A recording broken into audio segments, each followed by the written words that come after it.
వాళ్ళంతా నన్ను బయట వెళ్ళి వీడియో తీయమంటున్నాను. అప్పుడు మీకు సరిగ్గానే వీడియో కనపడుతుంది ఫ్రెండ్స్. నేనేం చేయలేను ఫ్రెండ్స్, అది వాళ్ళ తప్పు, అది వాళ్ళ మిస్టేక్ ఫ్రెండ్స్. చూడండి ఫ్రెండ్స్ ఎంత ఎదవలుగా ఉన్నారు ఒక్కొక్కరు. పెద్ద అని తప్ప నేను ఇంకెవరిని అదలాగన్నాను ఫ్రెండ్స్.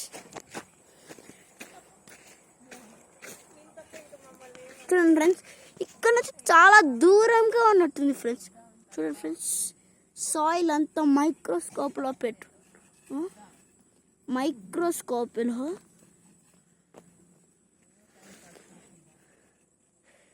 చూడండి ఫ్రెండ్స్, మైక్రోస్కోప్లో కొంచెం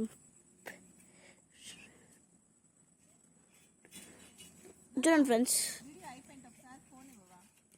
ఇది అదేదో పాయిజన్ లాగా ఇది ఉంటుందంట మట్టిలో. ఇది ఒక రకమైన బ్యాక్టీరియా అంట. చూడండి చూడండి, ఇక్కడైతే ఏదో నల్ల నల్లగా ఉంది, అదే బ్యాక్టీరియా అంట. ఇంటికి వెళ్ళి నేను మళ్ళీ చేతులు కడుక్కోవాలి, అది కూడా 5 సార్లు సోప్ వేసి కడుక్కోవాల్సిందే. చూడండి ఫ్రెండ్స్, ఆ ఫోన్ తీసుకుంటుంది. Bye friends, please like and subscribe for farm house.